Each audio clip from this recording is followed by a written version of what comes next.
ഈശോയില് സ്നേഹം നിറഞ്ഞവരെ, ഉദ്ധിതനായ ഈശോ തിബേരിയാസ് കടൽ തീരത്ത് പ്രത്യക്ഷപ്പെട്ട് തന്നെ വെളിപ്പെടുത്തുന്ന സംഭവമാണ് ഉയിർപ്പുകാലം 5-ാം ഞായറാഴ്ച നാം ധ്യാന വിഷയമാക്കുന്നത്. ആഴ്ചയുടെ ആദ്യ ദിവസം കല്ലറയിൽ എത്തിയിരുന്ന സ്ത്രീകൾക്ക് ദൈവദൂതൻ നൽകിയ ഉയിർപ്പിൻ്റെ സന്ദേശത്തിൽ ശിഷ്യന്മാരോട് ഗലീലയിലേക്ക് പോകാൻ പറഞ്ഞിരുന്നു. എന്നാൽ കർത്താവിനെ കാണാനുള്ള ആഗ്രഹത്തോടെയല്ല, മറിച്ച് തങ്ങളുടെ പഴയ ജീവിതമാർഗം തേടിയാണ് അവർ ഗലീലയിലേക്ക് പോയത്. മീനിൻ്റെ ഗന്ധമുള്ള മുക്കുവന്മാരെ ഈശോ വിളിച്ച് മനുഷ്യരെ പിടിക്കാനുള്ള സ്വർഗരാജ്യ ശുശ്രൂഷകരാകാനുള്ള വിളി നൽകിയതാണ്. എന്നാൽ അവർ തങ്ങളുടെ വിളി മറക്കുന്നു, വഴി മറക്കുന്നു. ഇത് വിളി മറന്നവർക്കുള്ള സുവിശേഷം കൂടിയാണ്. ഗലീലിയ കടൽ നല്ല പരിചയമുണ്ടായിരുന്ന ശിഷ്യന്മാർക്ക് രാത്രി മുഴുവൻ അധ്വാനിച്ചിട്ടും ഒന്നും ലഭിച്ചില്ല. ദിശ മാറി, വല മാറി അവർ വലയിറക്കി. എന്നാൽ തച്ചൻ്റെ മകൻ ദിശ മാറി വലയിറക്കാൻ മുക്കുവനോട് പറയുന്നു. മിശിഹായുടെ വാക്കുകേട്ട ശിഷ്യന്മാരുടെ വല മത്സ്യങ്ങൾ കൊണ്ട് നിറയുകയാണ്.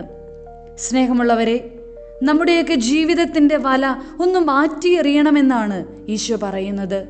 ഒരിക്കലൊരു കൊച്ചുകുട്ടിയും അപ്പനും കൂടെ പട്ടം പറത്തി കളിക്കുകയാണ്. ഉയരത്തിൽ പറക്കുന്ന പട്ടം കണ്ട് അവൻ സന്തോഷിക്കുകയാണ്. കുറേ സമയം കഴിഞ്ഞപ്പോൾ അവൻ അപ്പനോട് പറഞ്ഞു, അപ്പാ, നമുക്ക് ഈ പട്ടത്തിൻ്റെ നൂല് പൊട്ടിച്ച് കളഞ്ഞാൽ ഇനിയും ഉയരത്തിൽ ഈ പട്ടത്തിന് പറക്കാനാവില്ലേ?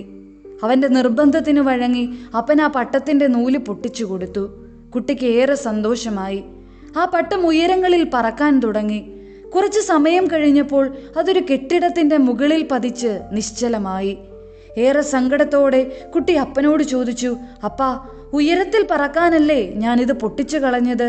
അപ്പോൾ അപ്പൻ പറഞ്ഞു, നിന്റെ കയ്യിലുണ്ടായിരുന്ന പട്ടത്തിൻ്റെ നൂലാണ് കാറ്റിൻ്റെ ദിശയനുസരിച്ച് അതിനെ പറത്തിയതെന്ന്. എല്ലാം അങ്ങനെയാണ്. ഉടയവൻ്റെ കയ്യിലാണ് നീയെങ്കിൽ പിന്നെല്ലാം അടിപൊളിയായിരിക്കും. വിശുദ്ധ കൂദാശകളിലും തിരുവചനത്തിലൂടെയും യഥാർത്ഥ ദിശ ഏതെന്ന് ഈശോ നമുക്ക് പറഞ്ഞു തരുന്നുണ്ട്. എന്നാൽ എൻ്റെ ജീവിതം എനിക്കിഷ്ടമുള്ള പോലെയാണെന്ന് ചിന്തിക്കുമ്പോൾ പ്രതിഫലമില്ലാതെ അധ്വാനിക്കുന്ന പോലെയാകും.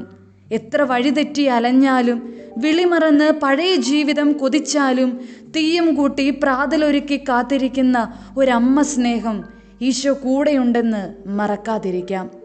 വിശുദ്ധ കുർബാനയാകുന്ന പ്രാതൽ കഴിച്ച് നമുക്ക് നമ്മുടെ ജീവിതം തുടങ്ങാം. ദിശ ഏതെന്ന് അവൻ വെളിപ്പെടുത്തും.